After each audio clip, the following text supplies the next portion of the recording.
Jai Hind, Namaskar. Welcome to the series of Stalwart Speaks for IAPA. Today we have an eminent guest with us, Shri V. Srinivas. Let's join our hands to welcome Shri V. Srinivas, who is presently Additional Secretary to Government of India in Ministry of Personal, Public Grievances and Pensions, with an additional charge of being Director General for National Centre of Good Governance from December 2018 till now. Sir joined Indian Administrative Services when he was 22 years in age in the year 1989 and has 32 years of distinguished service by now. He has authored 172 articles and has delivered more than 71 orations in various international and national forums. It is indeed a pleasure to delve deeper into the recess of mind of a great policy maker, a great academics, and a great institutional builder as Shri V. Srinivas is. Sir, my first and foremost question to you is taking you back to memory lane.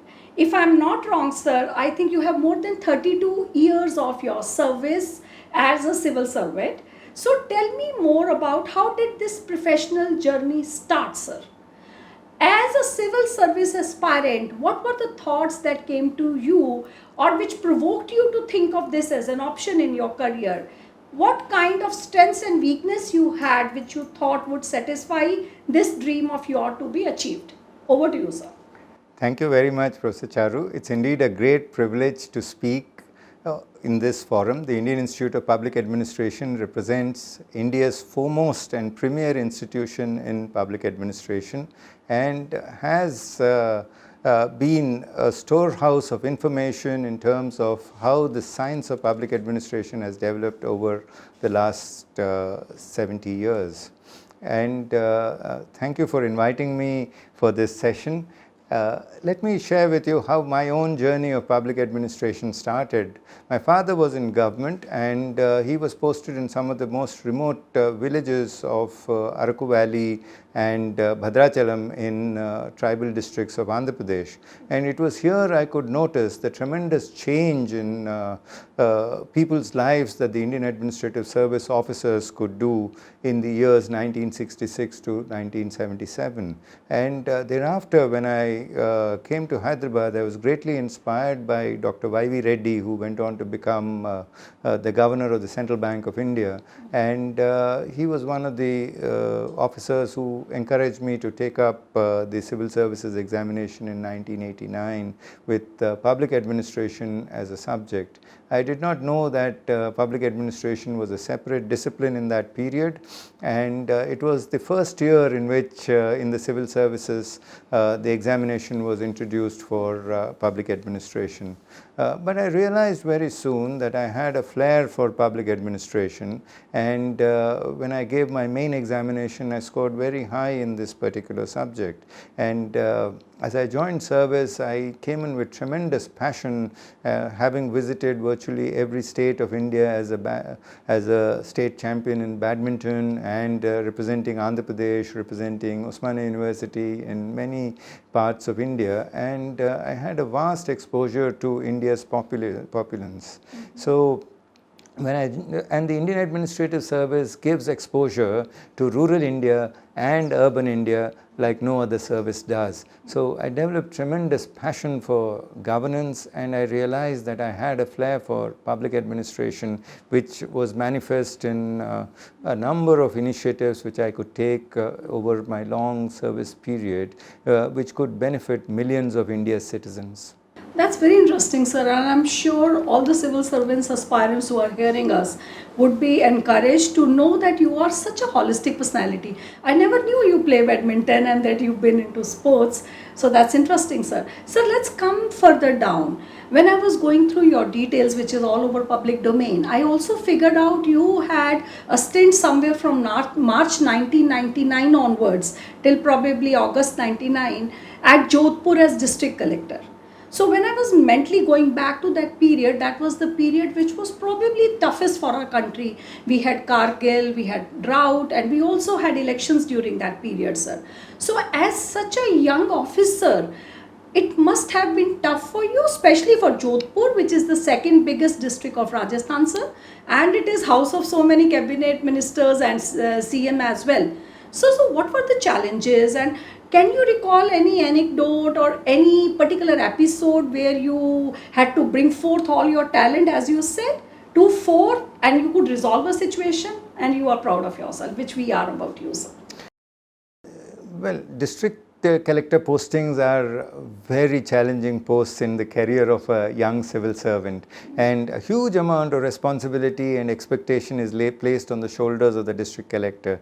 In fact, when you look at an IAS officer's career profile, the district collector remains one of his major accomplishments in service. So Jodhpur district collector posting was my second district that I was assigned to. I'd served as collector Pali, and then I was posted to as collector Jodhpur in March 99, and I went on to serve till about November 99, and it was a period that witnessed the Ops Vijay operations were going on, and Jodhpur was a major center for air operations at that point of time, and also a lot of Rajputana Rifles personnel were participating in the war operations.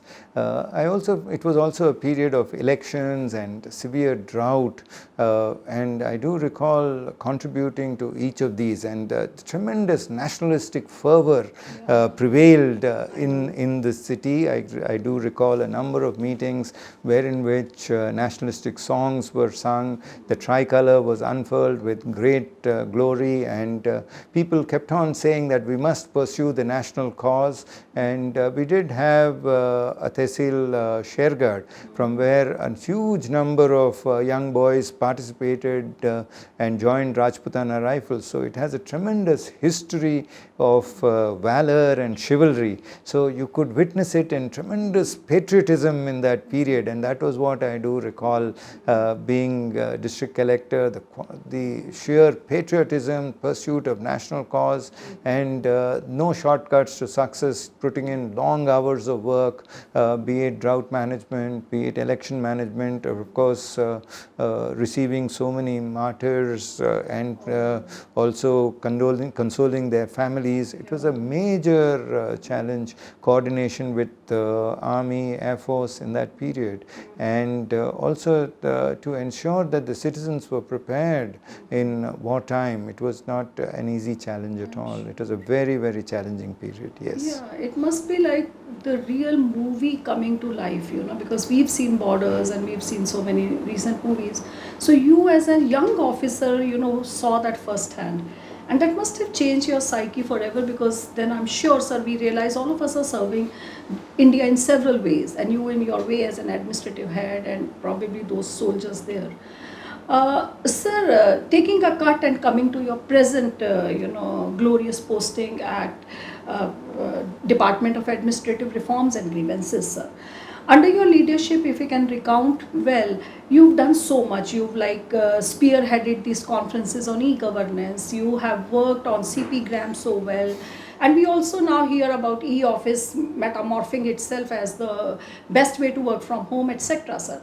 But one particular initiative which has caught my attention as an e-governance researcher is NESDA, sir, National E-Service Delivery Assessment Framework, which in last 2 years, from 2019 till now, has transformed the way of looking at things state-wise, because it's created a competition, it's created a collaboration, and we are edging towards EGDI higher ranks if we do NESDA properly, sir. So would like to know more from you about NESDA, sir.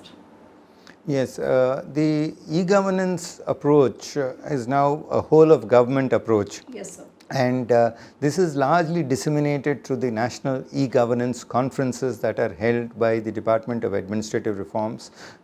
We did have a massive conference in the Northeast in 2019 at Shillong, which was very well attended, and it brought forth the tremendous challenges of e-governance and how do we bring it up to scale. Say, for example, the number of grievance officers mapped on a CP Grams portal, the number of e-files that are there there in the system and replacing physical files with e-files, better implementation of mission mode projects.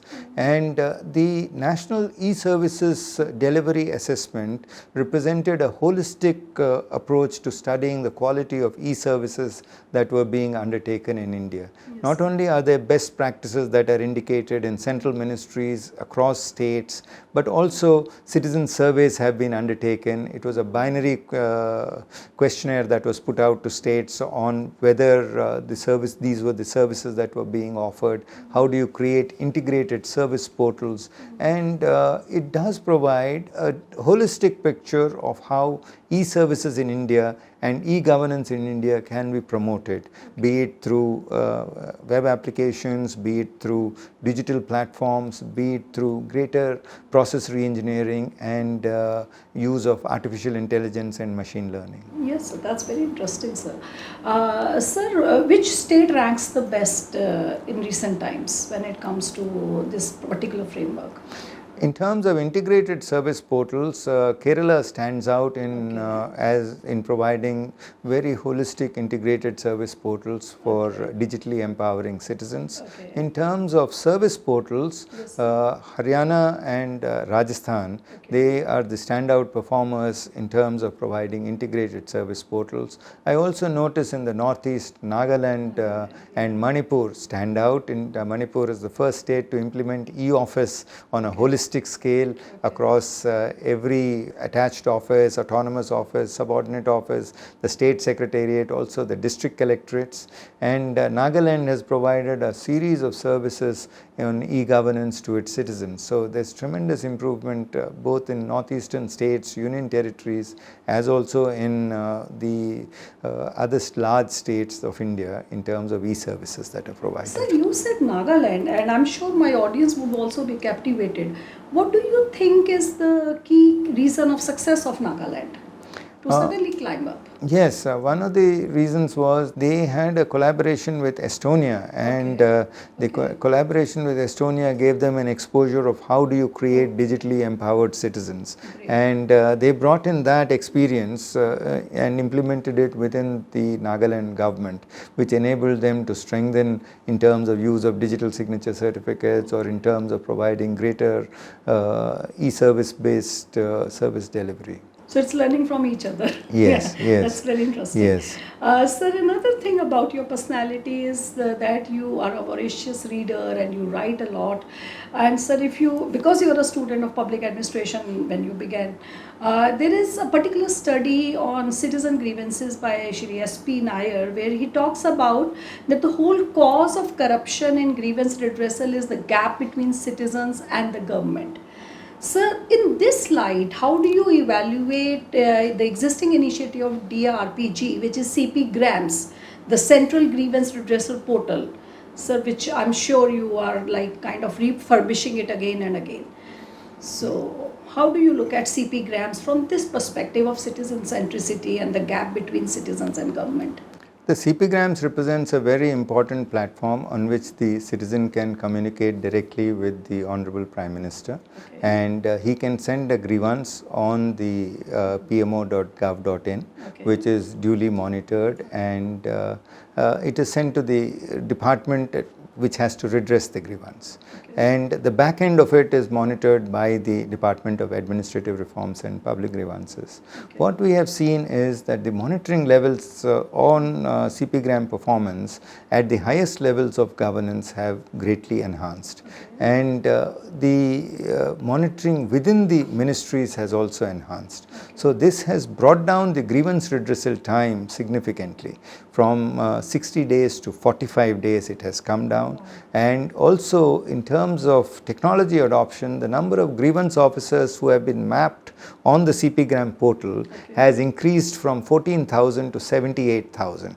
And the portal's capacity has grown from handling 4 lakh grievances to handling 33 lakh grievances. Per day? So, per year. Okay. So it is a massive expansion in terms of handling grievances over a period of time. So integration of central portals with state portals and with district portals, as also in terms of feedback call centers being operationalized, and further the CPGRAM reforms has ensured that redressal to quality grievance redressal to citizens can be ensured by upgradation of versions. So CPGRAM's version 7.0 has been currently introduced, and that represents a major step forward with drop-down menus wherein which a citizen can reach the grievance officer directly.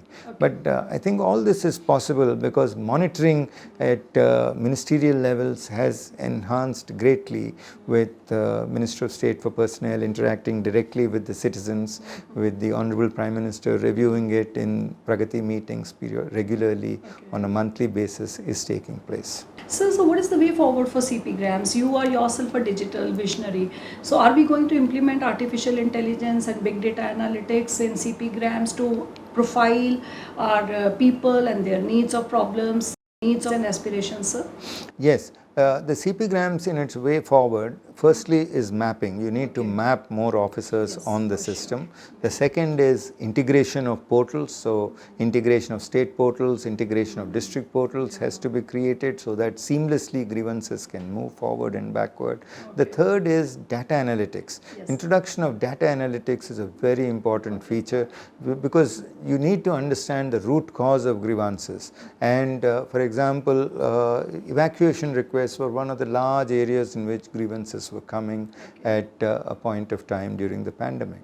But once the Vande Bharat mission started, the number of grievances coming for evacuation have completely come down. So the root cause analysis is a very important feature that data analytics can bring in. The fourth feature is callbacks, feedback call centers, so that every citizen who's filed a grievance can be approached and whether he is satisfied or not. And in case he is not satisfied, he can file to the next authority, which is an appellate authority that has been created on the portal, so that there is one opportunity given to him in case he is not satisfied with the quality of grievance redressal. So there's an escalation. There's an escalation mechanism that has been provided. That's really commendable for a country like India. Yes. So sir, that brings me to one of the questions which is very close to our heart, which is digital India, sir. All what you've just talked about actually gives us an idea of how India is becoming a digital India, or how Bharat is now becoming digital India. Sir, how do you look at Digital India program? And I would like to know your way of understanding whether it has fulfilled its mandate, what it should be in future, and so on, sir. I do believe that the Digital India represents a transformational initiative of the Government of India to provide holistic digital services to India's citizens. And the Digital India approach has reduced the interface between the citizen and a government official in many ways. The most significant part of it is the direct benefits transfer, and the direct benefits transfer is manifest in a number of success stories that we can see, whether it is the Aadhaar enabled payment system, whether it is the One Nation One Ration Card, or the fertilizer subsidies which are being transferred using the direct benefit transfers. The impact of Digital India is also felt in a number of process re-engineering, institutions adopting new technologies. For example, Digital AIMS, which I was a part of, I could replicate it as a digital Rajaswa Mandal in the Board of Revenue in Rajasthan. And also, of course, CPGRAMs, as you've mentioned, we do implement this mega mission mode project called the e-office across Government of India, which is a major change. And the acceptance of technology by rural societies has been a striking feature of the Digital India program. So India's rural countryside today is full of business correspondents, banking correspondents, then also you have the common service centers. So there are a huge number of e-mitras who are available who can guide you and handhold you to adopt technologies.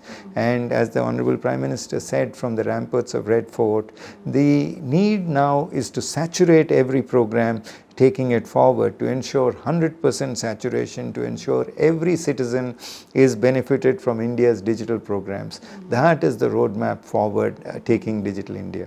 And Digital India has brought in significant changes in which citizens interact with government, and it represents a very strong roadmap forward in taking the nation into the 21st century. Yeah, I totally appreciate that, sir. And I also appreciate your thinking of whole of government, sir. We've heard you several times on that. What are the challenges, sir, to whole of government?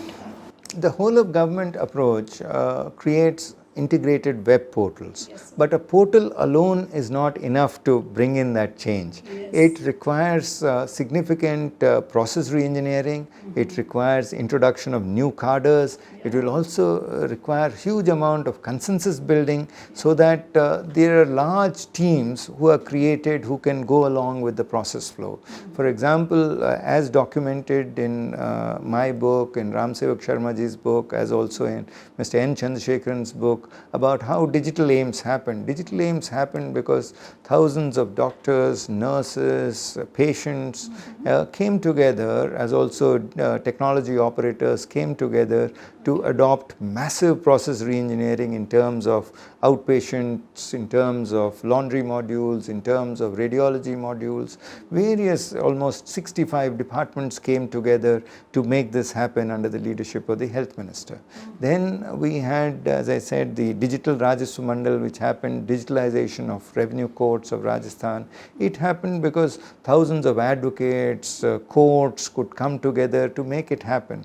And what I do realize is it's important to focus on the individual. Try and simplify a citizen's journey in grievance redressal. Try and simplify a litigant's journey in revenue courts. Try and simplify a patient's journey in a hospital. So these individual focus should not be lost when you're redesigning or reorienting an institution and process reengineering is being taken up. The focus on the individual remains extremely important as these initiatives are taken up. This is really impressive, sir. And coming to individuals, I have always wondered whether it is a champion which defines a change in digital world, or is it the system or institutionalization of systems and the protocols and team members?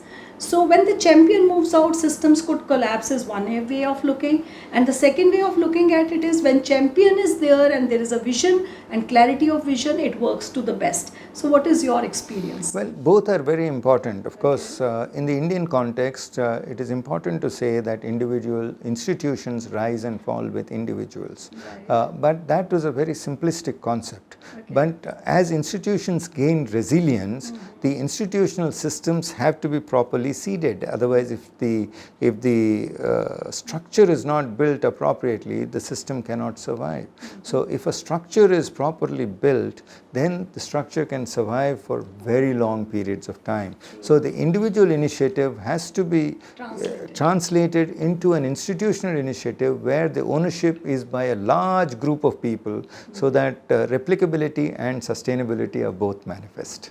Great, sir. I mean, a practitioner in practice like you inspires a professor like me all the time, sir. Sir, last question before I know you're very busy. But there is one word you keep mentioning every time I've heard you, and that word has baffled me a lot. And that word is called as asymmetric demobilization, if I'm not wrong. So, sir, what is that and how would you explain that? This is my last question for sure. Asymmetric demobilization is a word that I picked up, and it deals with, it's a subject called depersonalizing issues. Okay. So in any organization, conflict is inevitable because there are views, there are counter views. True. So the objective is to power with, not power over. So to power with a team of people, that is, everybody comes together to take the institution forward, you have to depersonalize issues. And asymmetric demobilization means that you depersonalize an issue so that you can take an organization forward as a team. Okay. So that is how it is. Institution team building can only happen when you depersonalize issues and when you deal with them in a dispassionate manner rather than bring in personal prejudice into the system. So that is a good way to create institutional strength and create a system wherein which everybody moves together. So is this true true for the leader or the support to leader or operational or everybody? I think leadership is a very important feature of governance, Yes, and sir. leadership can bring in transformational changes. So leadership styles and governance are extremely important. Right. And as was pointed out by A.D. Gorwala way back in 1951 in his report in Public Administration, what is not inspected is simply not done. So it has to be inspected. So leadership has to bring in transformational changes. It can be moral leadership, it can be ethical leadership, because in a long term, what differentiates long-term players from short-term players are the ethical values. And strong ethical values, love for the nation, love for family, these are very important in terms of taking the nation forward. And self-accountability is as important as public accountability. So they go together. So leadership can bring in massive changes, and transformational leadership is possible if ethical leaders are the ones who are there at the top echelons of decision making in institutions. You are definitely one of them, sir, and may your tribe increase is what I can say. But I'm very impressed, and I'm sure more audience of IAP is also, that it's your personal, relationships, your care for your family, which could translate to care for the country. And people like you are inspiring us always. Thanks a lot for being with us, and it's a pleasure always, sir. Thank you very much, Rosa Thank you, Charu. audience. Thank you. Thank you.